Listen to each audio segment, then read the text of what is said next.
not only are Stephanie and I buddies in real life, but we also make our students be buddies as well. Hello, my Time Crunch teachers, and welcome to the show. This is your team teacher, Mariel and here to help you optimize your teaching, technology, and time management. And with me is my co-host and buddy, third grade teacher, Stephanie Hedgepeth-Lopez. Hello. And today we're talking about the ins and outs of buddy classes, meaning what they are, how to make them work, and the awesome benefits of them. We'll be covering the following topics. First, we're going to talk about what buddy classes are, especially if they're new to you, and the logistics of setting them up. After that, we'll talk about activities you can do with your buddy classes when they meet. We'll talk about also how they can be used for classroom management, whether that's positive incentives or sort of like a consequence or sending them to buddy classes. We'll talk about that. And then throughout, but also at the end of the episode, we'll talk about the benefits and what we like about buddy classes.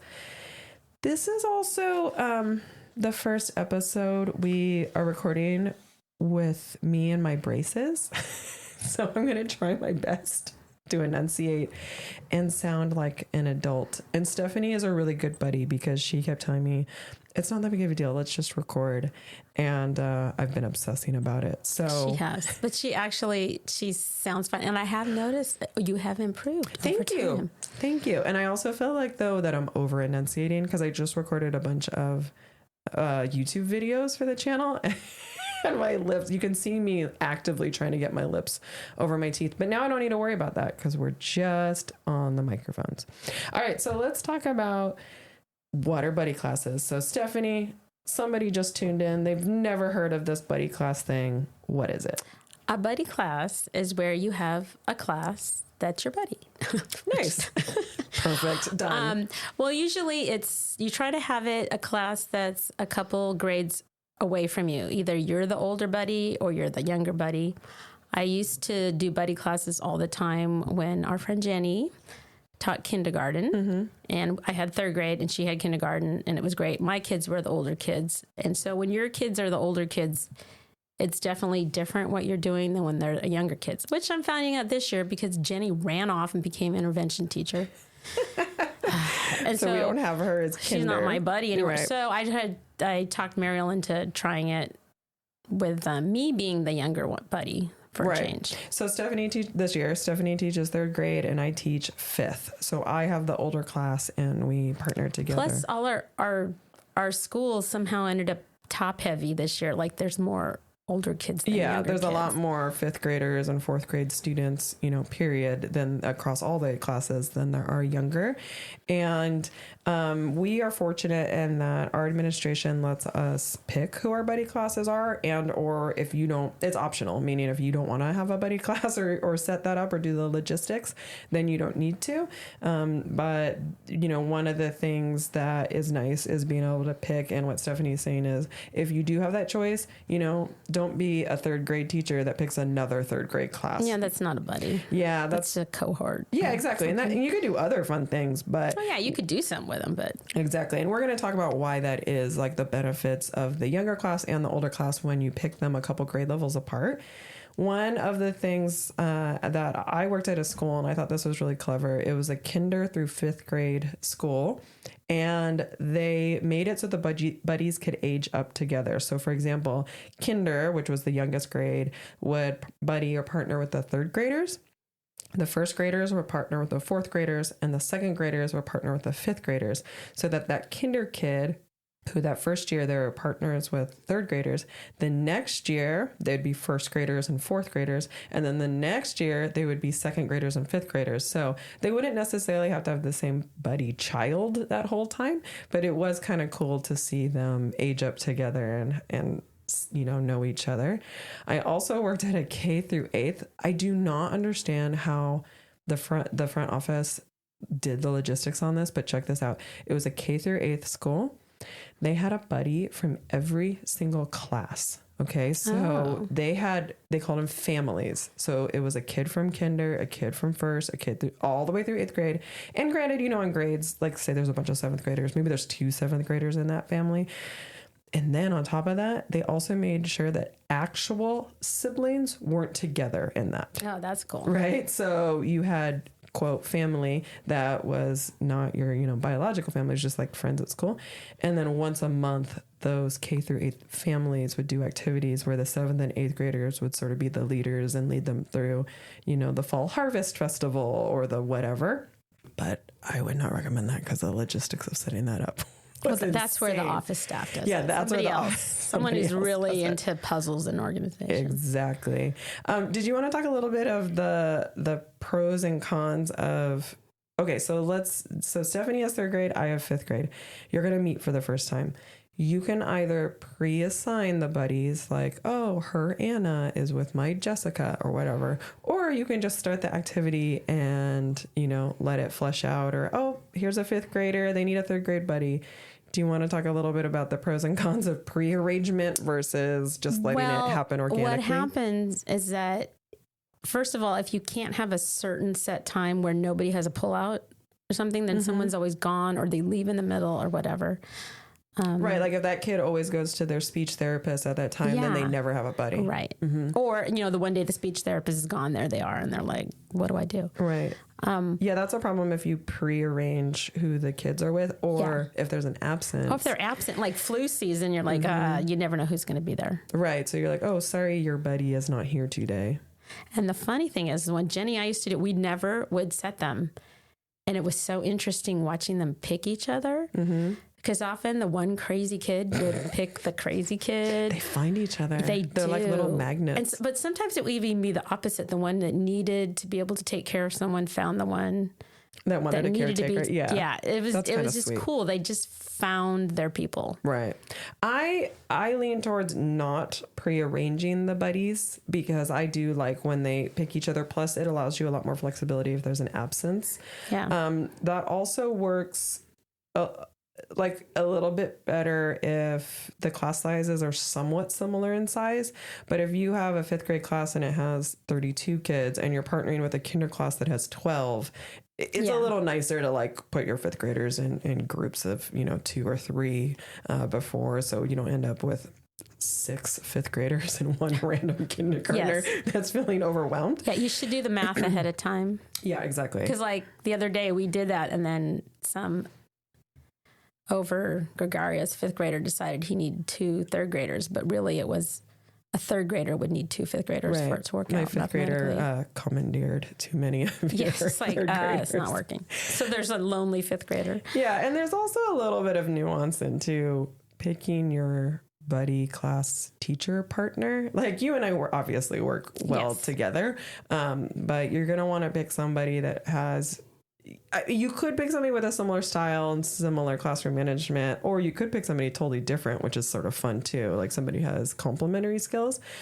But the caution is you do want to pick somebody who is as equally invested to the buddy system as you are. Right. Because if somebody's not into it or they don't necessarily want to combine, then, you don't want to force them or convince them. Or also someone at the same level of flexibility and spontaneity that you are. Because I was... Thursday, I'm like, hey, you want to do buddies? And Mariel's like, okay. Yeah, we just but like there's other people that have things planned out for 2 weeks. Yeah, and it doesn't work. Throws them. So. Oh yeah, for sure. Yeah, you and I are definitely the last minute. Plus, we go off of the vibe of the kids. I think our kids this last Friday needed a little more social time, a little bit less structured, and to have fun. Versus, maybe another day that has like a bunch of assemblies and a bunch of other already changing schedules. You don't want to disrupt it too much. All right. So what, you need to think about teacher similarities, class size similarities. You want to space out the grade levels so you don't have a bunch of kids that are all in the same grade band. That might be a little bit harder if you're working in older, like you and I are definitely talking about elementary school, like kinder through 5th, kinder through 6th. I've only seen this play out with middle schools when the school was already a kinder through 8th or a kinder through whatever. I don't know if this is necessarily something you'd want to do if you just taught at a middle school. I think a middle and high school teachers have different systems for that, and their schedules are so different that I definitely think this is more of an elementary school thing. I see it like if you had a middle school 6th grade to 8th grade, you might be able to do something with 6th and 8th grade. Like, we're showing you the ropes kind of thing. For sure. Yeah. Like I remember when I was a freshman in high school, the seniors, did something. You got to really trust your students. Let them lead something independently like that. Oh, yeah. But yeah, that's basically what you need to think of when you set up your buddy classes. The benefit, actually, let's not skip to that. Let's talk about activities. So you have done a lot of different buddy activities with, like you're saying, where you're the 3rd grade class and you're with a kinder, but you've also done them where you're the 3rd grade class partnered with a 5th grade. What are some of the things you like having the kids do for when the classes meet? Well, when they meet for the very first time, you like to do something pretty low stakes, like drawing a picture together or maybe reading a book, depending on the reading level, because reading is actually a really cool buddy activity. And then they could do something with, draw a picture, make a book report. I don't know, something. But it's really great if you're the older class and you have really struggling readers, they have the freedom to choose a book that might be too young for them because they need something that's easier. And they're reading it to a kid who's just really happy that this older kid's paying attention to them. Totally. And they get really excited. Yeah, totally. Like a 5th grader who is working on their reading level would love to read Elephant and Piggy. Yeah. And, there may be a little bit of stigma of them reading a, quote, young kid book in their own 5th grade class. But if they're reading it to a younger child, it's perfect. The other thing I just thought, too, is at our school, we have bilingual classes. Yes. And so having students who can read and speak in, their heritage language, in our case, Spanish, is super helpful because, the teacher might be teaching in English just based off of because they're like an English only class. But then their buddy, can read to them in that language, which is fun. Oh, yeah, we had that incident because I have some newcomers and Mariel had some kids that were fluent Spanish speakers, and so they got to do their work in Spanish, and it worked out for everybody. Totally. That is, I think, a good example of when you would want to assign the buddies intentionally, right? Because you'd want a kid that could... Or push them in that direction. Right. Like, why do you come with Who can do this? Exactly. All right. So, yes, they can read together, and it's kind of a nice... boost for the older student to feel confident in reading that younger book. You also, I think, have done art activities. Yes, we've done art.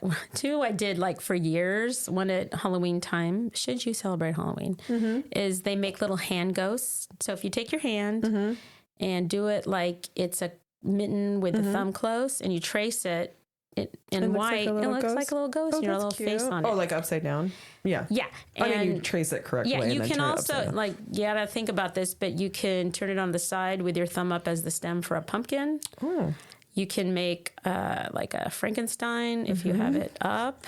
There's all these hand art things. We put two hands together. Like the kids got creative and did bats or spiders.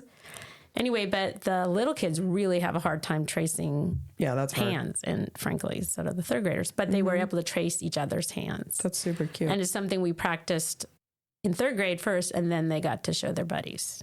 And that was cool. That's super cool. And then getting to know you activity, I think, is fun, where they do something together. They should probably practice introducing themselves and saying their name.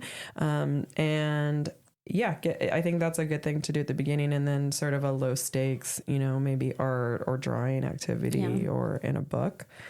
Sorry. No, it's okay. I was going to say that in at Christmas or the winter holidays, we did a reindeer. Oh, that's cute. And you trace their foot.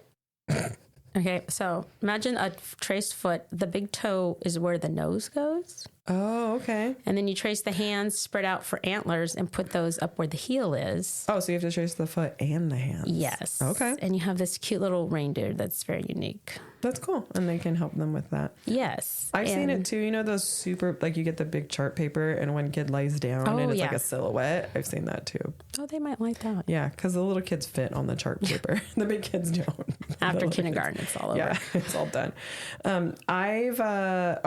We can share what we did on Friday, which is...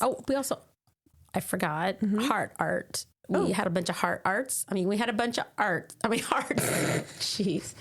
We had a bunch of hearts that you would arrange to make like a fish or, a house or a person. And that was, it was imaginative and fun, and it wasn't super intense. Yeah, and it doesn't have a bunch of steps they have to follow. Not a lot of rules and everything. Exactly.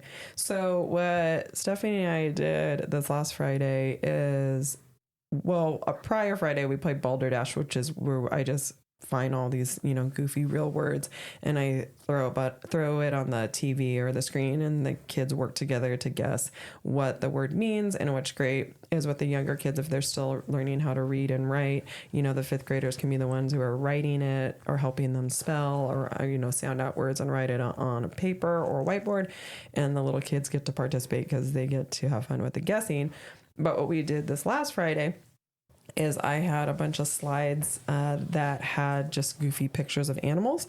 And I had been working with my fifth graders on narrative writing, but very specifically writing dialogue and what the punctuation is for dialogue, which is just a week's worth of lessons. It takes so long to teach how to punctuate dialogue. I taught some of those fifth graders in third grade, and apparently hasn't stuck yet. Some of them remembered. Some of them remembered the comma instead of a period at the end of when the person's speaking, if the tag comes at the end. But I had a bunch of slides with goofy animal pictures and a text box underneath. And the fifth graders were tasked with having to come up with dialogue or sort of describe the picture, but have dialogue included. And they had to have a proper punctuation. But the third graders, Stephanie's students, got to help come up with what the animal was actually saying or what the dialogue was. And the fifth grader was doing the actual physical typing and correcting it. And it turned out super cute. They did really well. Yeah, they did. And it was funny when some of the third graders knew more. They got the part of that. It's what they're saying, not just what's happening, which is... Yes. It's just, that's really hard for elementary to make that leap.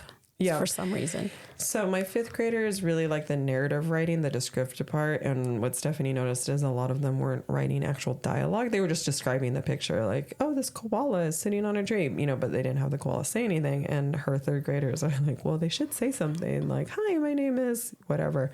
And that was very helpful. Hints of the third grade. So sometimes, yes, the younger grade is the one that's teaching the older grade a content thing.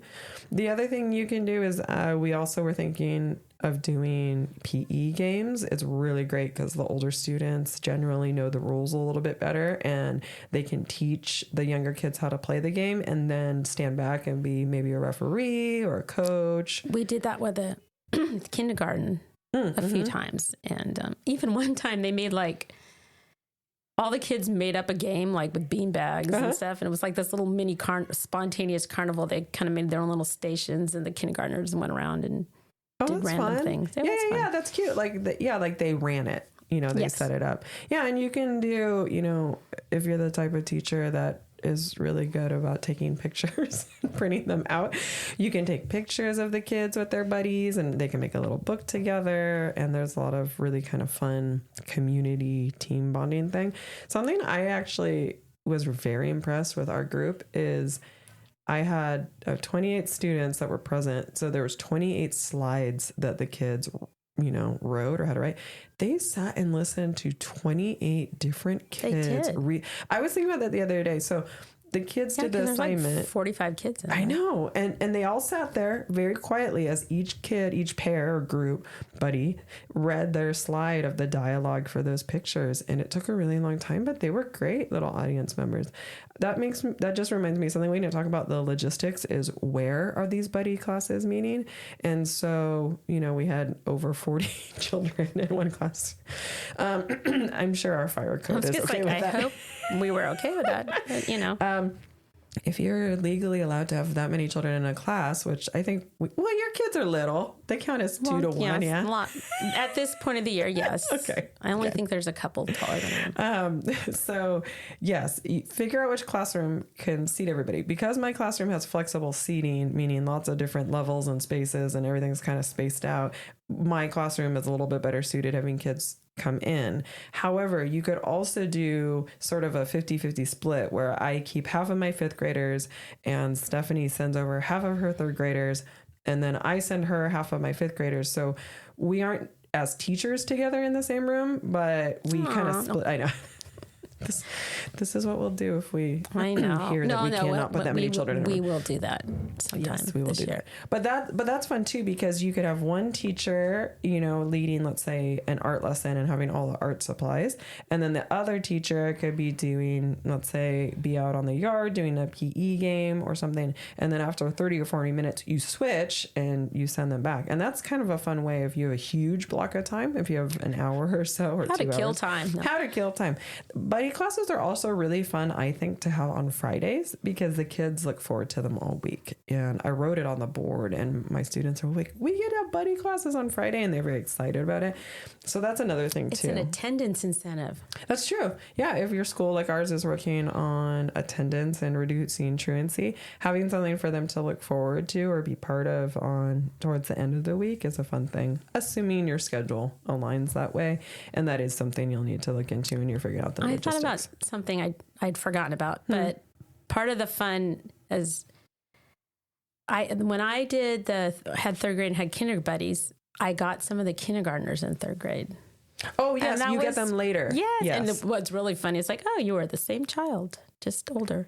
Right. Yeah. So if you're the older grade teacher, you get to see those kids come to you later. And then there's a couple of kids that you have that I had in 3rd grade. Oh, that's cute. And that's kind of cool. Yeah. It is fun to see them age And even up. if I didn't actually have them, I usually, maybe for reading class or on the playground. There's certain kids you always know. It doesn't matter. Yeah, that's true. That's as a 5th grade teacher, that's what I tell the K1 too. I'm like, hey man, if I know your name, there might be a reason, okay? So think about why I know your name as a 2nd grader. I make it a point of going, oh, look at this 2nd grade. I can't wait to have you next year in 3rd grade. Yeah, true. All right. Speaking of, let's talk about classroom management. So chances are you're dealing with a lot of children and or students that are not normally, quote, yours, or your own students. But I have found, knock on wood, the classroom management's easier I think when they're mixed like that, because the older students want to act responsible and cool, and that they can show these little kids what to do. And the younger ones are a little bit intimidated. That is true. Which is that's okay. Which is okay. It's like a healthy, positive, peer respect / intimidation. And the older kids like being teachers. Right? Yes. They like telling. And what's fun too is not all of my 5th graders have younger siblings. Either they don't have siblings at all, or they're a middle child, or they're the youngest. And so for them to feel sort of a older sibling camaraderie with your 3rd graders, I think is really sweet. And I've always found too, sometimes there's a student who's in that older class that might be a little squirrely, might have a hard time meeting expectations. They often do so well when they have a littler kid that they need to be in charge of and help. I think they really enjoy the responsibility of being the one that gets to model something or show them. But you should be prepared. Every now and then, some of those little younger kids want to show off to the older kids show-offs. and press it a little bit. And rarely, but sometimes the older kids, will want to be goofy to sort of get that younger kid audience to crack up. Oh yeah, Jenny and I had this thing. We would get together, and we knew it would last somewhere between 20 and 30 minutes with those guys, because they come in and they kind of shy, and there was this little shuffle of where we were going to go. And then there was 15 minutes of we didn't have to do anything except answer a couple questions. Yeah, so that might be a good reason to, the first time you have buddy classes, maybe just keep it really short. Yes. That way you could sort of test out how it goes, see how the personalities mix. There was definitely it's time to clean up. There was those 2 kids are on the floor. That's it. We're done. Yeah. You can gauge the situation. Totally. I also, make sure that you're not putting family or sibling together. So if I have a kid in my class that's cousins with your, somebody in your class or a sibling, make sure they don't pair Although up. sometimes they want to be buddies. That's true. That's happened when I had third graders going to kinder. They want to be that big kid. Oh, okay. Although one time I had some kid meltdown and the other kid's like, oh yeah, she does that all the time at home. Yeah, and I think prompting them ahead of time, there needs to be a lot of front loading and your class and your community. And if they're the type of kids, like our students are like, cool, whoever, they don't care who they have. But if you have a community or a class where you think they might be a little more judgy or say something, you're going to want to prompt them with like, hey, we're choosing your buddies today. You can be silent when you find out who this buddy is, or you can be excited, but we're not going to say, can I switch buddies or can I be with somebody else? Or I really wanted this other kid, or why me? Yeah, they were. they didn't say anything. I mean, they might have been shy. Like they didn't necessarily want to walk over to somebody. They were pretty good. There were a few that just went, this is my buddy, because they either knew them, which there was a little heads up on a couple of those, but they were fine. Or like I had this girl that she goes to the same daycare as somebody in your class. So they were really excited about cool. getting to do something together. Yeah, I like letting them choose that way. I also feel like the kids are a little sexist. Oh, they are. How they pick their buddies. They are. So you might need to kind of talk about that too. That this is especially if there's like some really off boy-girl ratio between your two classes. Then they have no choice to just be with whoever they get. That also is an issue if like you have a kid that has a lot of sisters, a boy that has a lot of sisters, and they're like, a boy. Yeah. That happened a couple years ago. This little boy, these little girls were his buddies, and it was like at home he also had little sisters, and like they would see him in the hall and go, oh, what is it? And he was like, oh my gosh, I'm so sick of little girls. Oh, me. But he knew also how to handle them. Right. He's like, this is my life. Yeah, that's pretty funny. But yes, you're going to want to prompt the kids about all of those things. Or, and I also have partnered with the special day class, and I loved that because my students in Gen Ed got to learn and talk to students who had a different school experience than they did. They learned how to use communication boards. They learned some basic, ASL when we partnered with the deaf and hard of hearing class.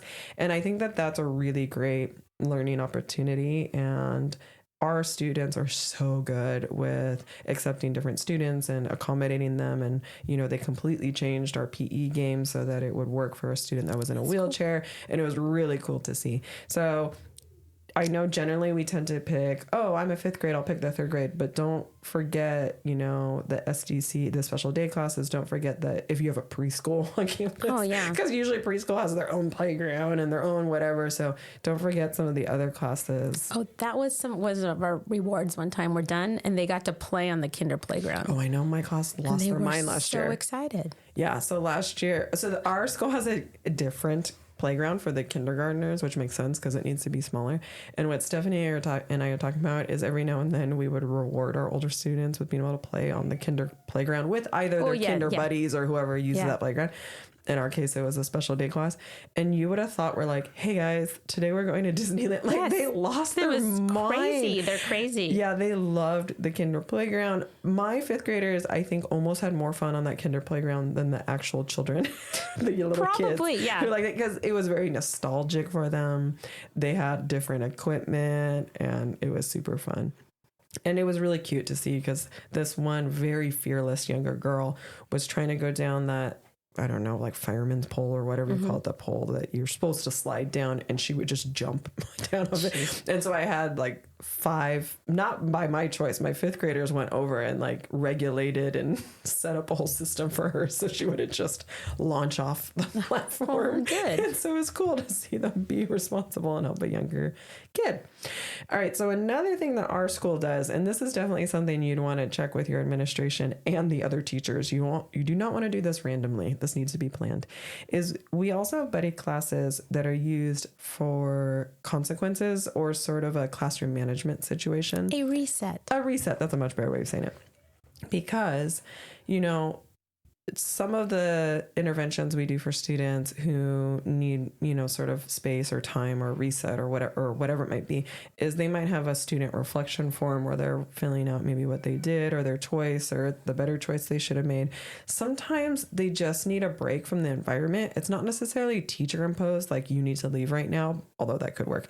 But also, maybe you're doing something that's a little overstimulating for the kid or too loud or maybe too hectic. Or frankly, sometimes the teacher needs a break so they can reset and deal with the challenging behavior. And so if you have established this routine with another teacher, you can send that one student to your buddy class to have the reset. So what Stephanie has done is if the student needs a break, she has a little hall pass and a note, and she writes the kid's name, because I'm still learning all your students' names, so thank you for that. And then she will write, needs 10-minute reset or 10-minute whatever, or you send them with the reflection form or whatever it might be. The kids come to my classroom, they know, where they can sit and work on that. And what's really fun to see is that my 5th graders, will often volunteer to help that kid process that thing or fill out the form. Or my 5th graders will just be polite and completely ignore them and the kid. But there is something to be said for a kid to be removed from their classroom so they could have that time. And it's not the office. Yes. Right. It's in another classroom with a teacher and kids they know. Because we all know the office is dealing with a lot these days. A lot. And so, you need to, there's other steps involved before that. Right. And it works. Like, I mean, there are kids that could be, very high energy, very reactive, very overstimulated in their own class, and just going to a different environment, because chances are, you might be doing something in your class that's kind of high energy and fun and, whatever. I'm not going to be necessarily doing that in my class at the exact same time. Right. And so they're walking in and I'm doing, like a phonics lesson where everybody's like silent, repeating vowel sounds or whatever they're doing. And so when the 3rd grader walks into my class, it's a different environment. Or maybe it is the opposite. Like, Stephanie's trying to teach something very directed and the kid's having a really hard time not distracting kids. And we happen to be outside on PE, right? And so maybe that kid just needs that 10-minute break to run around and have fun. I've had a couple kids request breaks, and they'll want to go maybe to a certain room because they know, well, for one thing, if you set this up ahead of time, then it's a safe place to go when they need a break. Because I'm really trying to get my kids to realize it's be proactive and self-advocate and go when hey, I'm having trouble making decisions. I need to remove myself for a few minutes. So it can be their choice too. And you made a good point at our last staff meeting when we were talking about this about don't just pick one teacher. Oh no, because your schedules are different. Suddenly they're out release or they're at recess. Because I have a 1st grade teacher across the hall, and we will send kids, especially during our recesses, because they're different. Although now we can't do that anymore. There's no recess. Oh, right. So, we're going to actually talk about that in the next episode that we're recording, which is already. But what Stephanie is saying is in the state of California, we can't take away recess. And so if you are combined with another class where they're on recess and that teacher is on a break or not out there, that makes the logistics a little harder because that child needs to be accounted for, not just lost among the other classes recesses. And that's why it's nice to have more than one buddy class for disciplinary things like classroom management. I think I have an agreement with everybody on our wing. Right. Because there's been a couple times That's true. I have 3 children that need different breaks and they cannot go to the same room.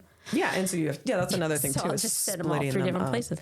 Yeah. And the other thing, this is why it needs to go through administration, is if it is not a student selected break, meaning they're not the ones saying I want to step out, like you are sending them out, it is technically removing them from the educational experience that's in your class, even if they are doing something in that other class that is educational. And you do need to follow through with either your administration or the parents or whatever, because that kid is missing out on that thing that you're doing.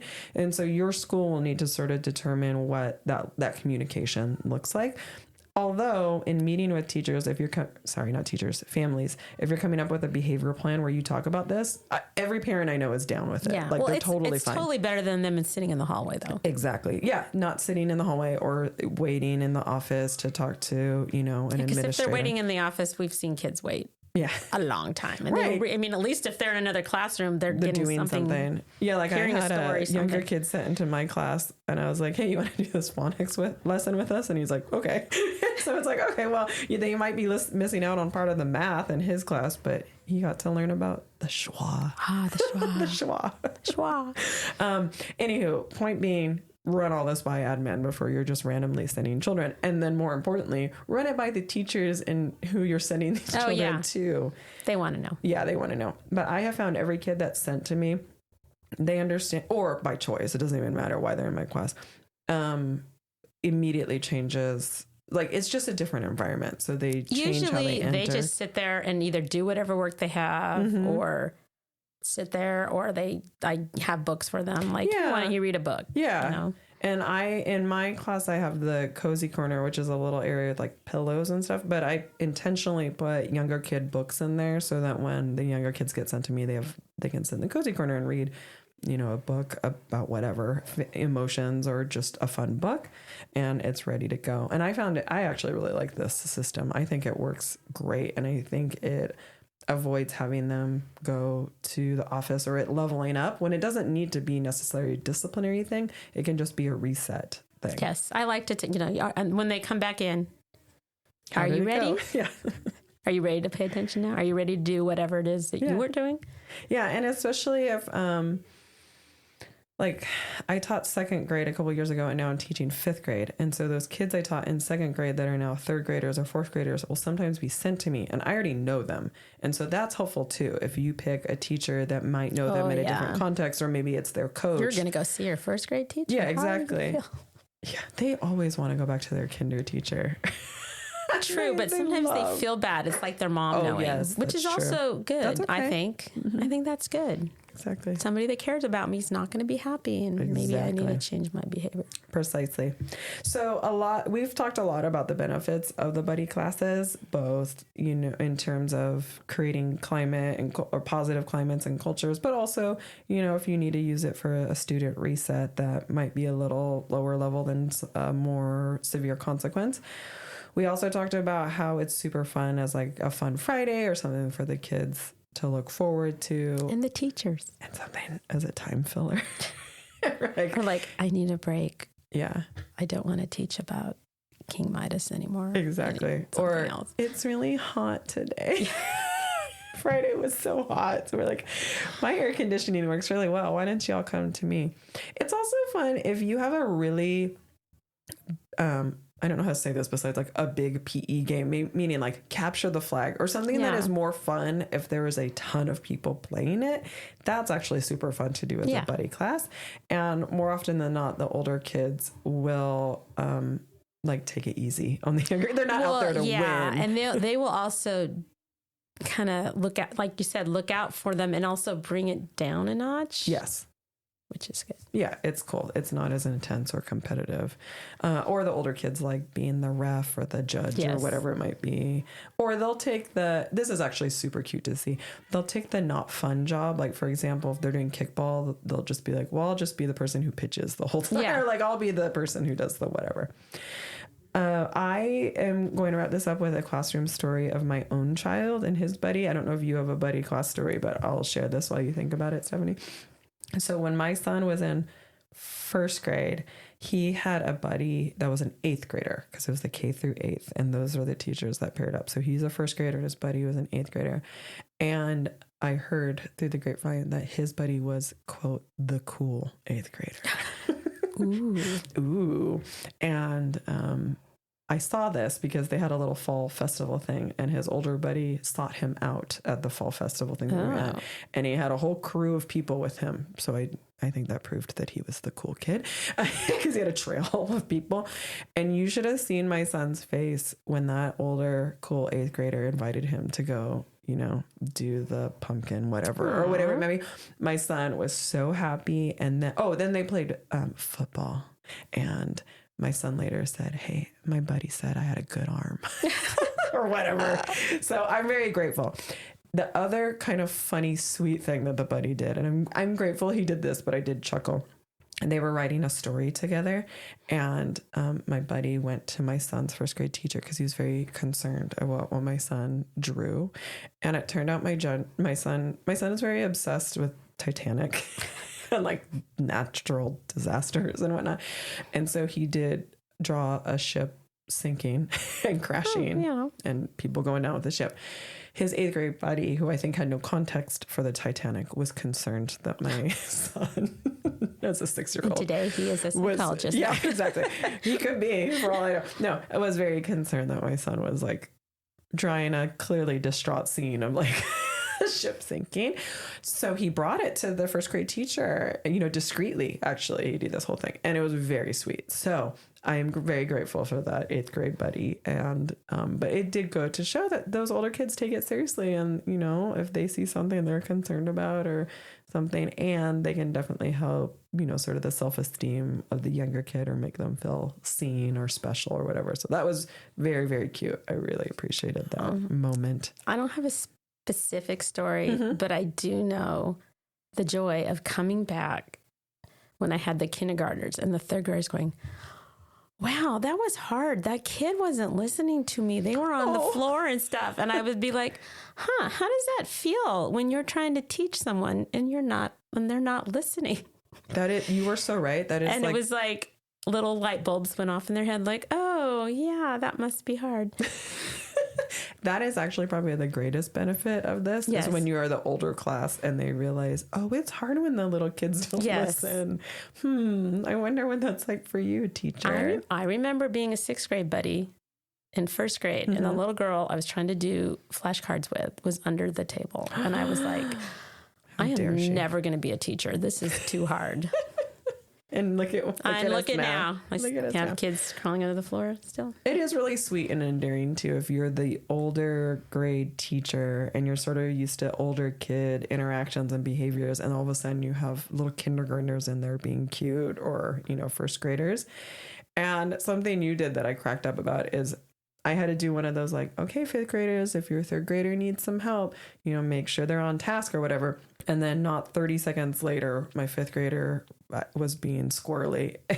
And Stephanie goes, hey, 3rd grader, if you notice your 5th grader is off task, it's a reminder. Make sure to let them know. And that was so funny that the little 3rd grader had to be like, tap the paper and be like, hey, we're working on this right now. So it can work the other way too. So, but yes, I think overall there's tons of positives for the buddy classes, and all it takes is a little bit of time and logistics at the beginning of the year, and then it turns out great.